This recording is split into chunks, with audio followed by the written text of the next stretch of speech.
ঠাকুরকে গঙ্গা জলে মাটি ভিজিয়ে ঠাকুর তৈরি হয়েছে। ওইখানে দুটো ঠাকুর হয়, এক হচ্ছে দাসপাড়া বলে ওখানে এক।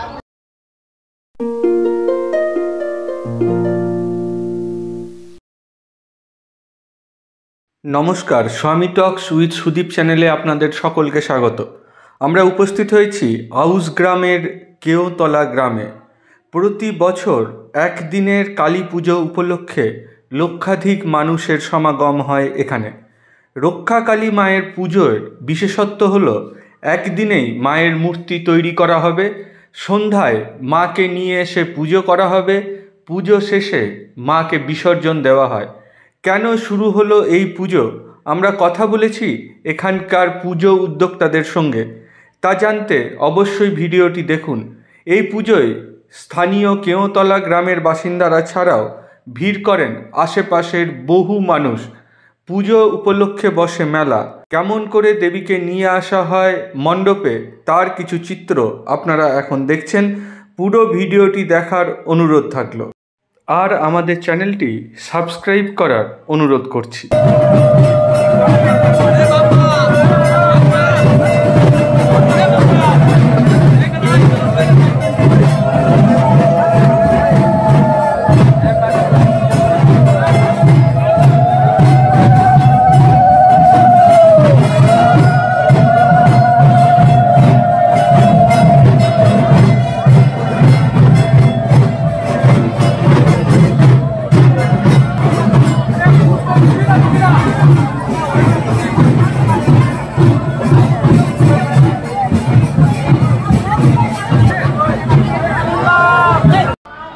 পুজোর ইতিহাস হচ্ছে আমাদের এখানে ভাডুনা পদেড়া হয়।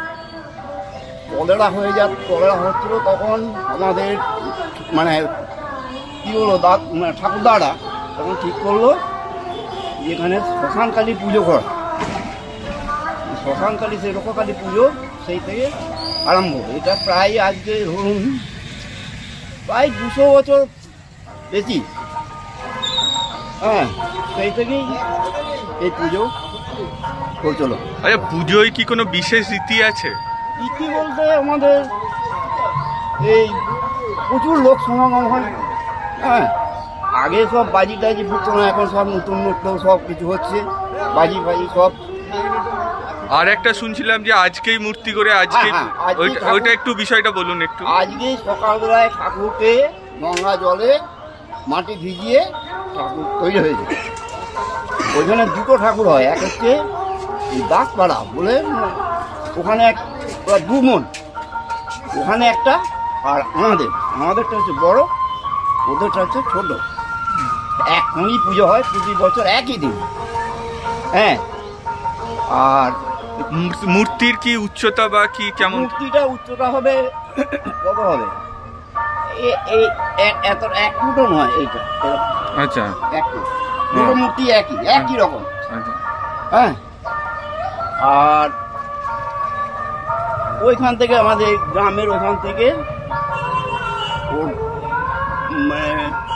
ওর তো এটা ভাঁড় সূত্রধর, ওর বাবা করেছে, বাবার নামটা আমি ঠিক বলতে পারছি না। মানে ওই সূত্রধর পরিবারই বংশ পরম্পরায় বরাবর। হ্যাঁ, আচ্ছা। এখন ঠাকুরটা মানে ওর ছেলে ওসব জানে না।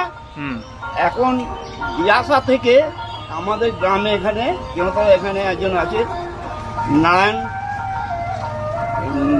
তোমার হচ্ছে নারায়ণ তোমার, হ্যাঁ, উনি করছেন, উনি এখন নারায়ণ সূত্রধর। আচ্ছা, ওই এখন করছে ঠাকুর।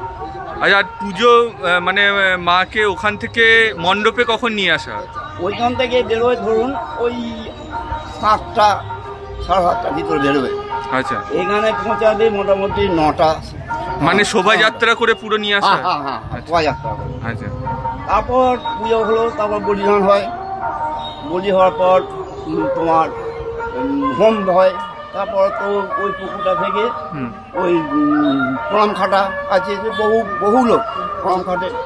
আর এই পুজো যে হয় বলছেন, পুজোর কোনো বিশেষত্ব থাকে যে এত মন চাল দিতে হবে? না, ওসব কিছু না। যা যে এই আমাদেরকে মানে কোনো কিছু দিতে হয় না, প্রত্যেকটা লোকই সব দেয়। আচ্ছা আর আমাদের পুজোটা হচ্ছে তখন ছিল 5 সিজের পুজো, মানে 4 আনা করে, বুঝলেন? আচ্ছা 4 আনা পেত, মানে ওরা 8 আনা পেত দুটো পুরোহিত, হ্যাঁ, আর 4 আনা পেত ঢাকিদাররা, আর ওই হামদাররা ওরা 4 আনা পেত।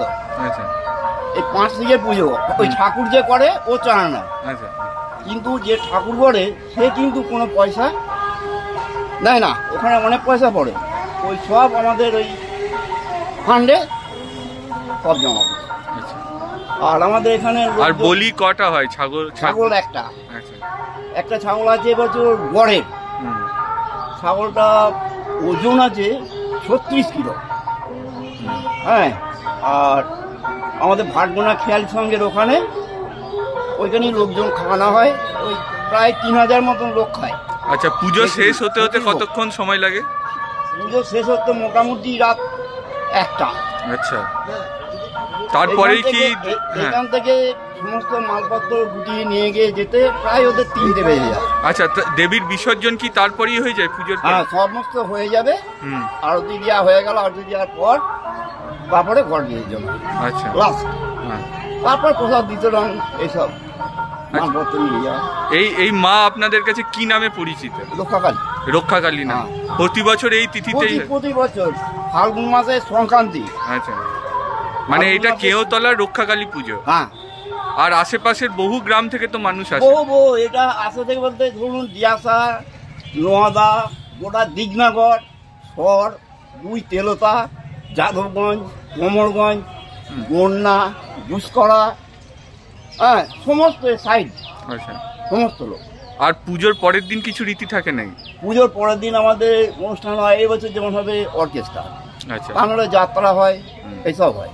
আচ্ছা বেশ। আপনার নাম আর আপনি একটা বলুন যে পুজোর সাথে এখন যারা যুক্ত তাদের কয়েকজন একটু নাম বলুন। পুজোর সাথে যুক্ত আছে, আমার নাম হচ্ছে জগবন্ধু ঠাকুর, পুজোর সাথে যুক্ত হচ্ছে বীরেন্দ্র কুমার পাল, তারপর মণিচাঁদ ভট্টাচার্য, হাসু চট্টোপাধ্যায়। আর এই যে দুপুরে রাত্রে যে এত মানুষ প্রসাদ পাবেন, সেটা মানে তার কি কোনো সংখ্যা থাকে না কি? আপনারা কিভাবে বোঝেন?